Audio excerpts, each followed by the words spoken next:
Look at these two controllers. At first glance, they seem almost identical. They use the same character, the same level, and nearly the same mechanics. But there is one big difference. One feels boring, while the other feels incredibly satisfying to play. So why is that? It's not because of better art. It's not because of fancy animation. And definitely not because of one has thousand lines of code. The difference comes down to just a few small design decisions that completely change how the game feels in the player's hand. I will show you the 3 biggest mistakes that make most controllers feel bad, and more importantly, how you can fix them.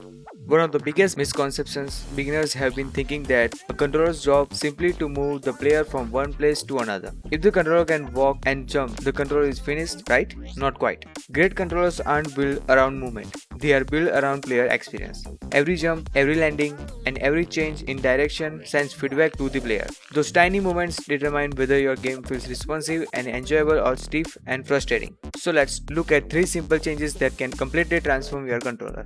Let's start with movement. Here is a controller that instantly reaches full speed the moment I press a key and instantly stops the moment I let go. Technically, there is nothing wrong with it. It responds immediately and it does exactly what the code tells it to do, but it also feels robotic. Now compare it with this version. Instead of snapping instantly to full speed, the character gradually accelerates, slows down naturally, and turns more smoothly when changing direction. The movements feel much more alive, even though the difference is only a fraction of a second. This isn't about making your game realistic. It's about making it feel good. Even fast-paced arcade games fake momentum because our brain naturally expects movement to have a little weight behind it. This tiny adjustment make your controller feel responsive without feeling mechanical, and player notice the difference immediately. Next, let's talk about jumping. A lot of beginner controllers use the exact same gravity while the player is moving upward and while they are falling back down. The result is a jump that feels slow, floaty, and disconnected from player's input.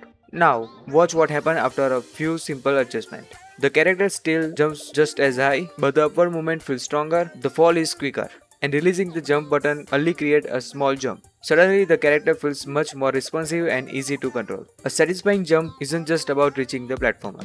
It should feel powerful on the way up and fast on the way down. But players perform thousands of jumps throughout your game. If every jump feels good, the entire game becomes more enjoyable. Now, here is one of the biggest difference between a good controller and a great one. Imagine the player pressed the jump button just fraction of a second too late.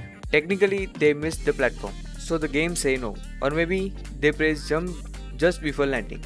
Again, the game ignores the input because it wasn't perfectly timed. From the player's perspective, it feels like the controller failed. The solution is surprisingly simple. Give the player a tiny grace period after leaving the platform with Coyote time and remember jump input for a brief moment before landing using jump buffer. These windows are incredibly small, usually only a few milliseconds, but they completely change how responsive your game feels. Players think they nailed the timing perfectly. In reality, your game quietly helps them succeed. The best controllers don't demand perfect timing. They make players feel like they have perfect timing. Let's quickly recap. If your controller feels stiff, ask yourself these 3 questions. Does my movement have weight? Does my jump feel satisfying? And does my game forgive small timing mistakes? If the answer is no, start there. None of these improvements require complicated systems or thousands of extra lines of code. They are small changes that have huge impact on how your game feels to play. Because at the end of the day, players don't judge your controller by how it programs. They judge it by how it feels. Players may never open your script or see the logic behind your controller, but they will remember how your game made them feel every time they move, jump, or land. So don't just build a controller that works. Build one that players enjoy using. If you found this video helpful, consider leaving a like and subscribing for more Unity and game development content. And if you want to see this technique already implemented in polished production ready controller, check out the links in the description. Thanks for watching and I will see you in the next video.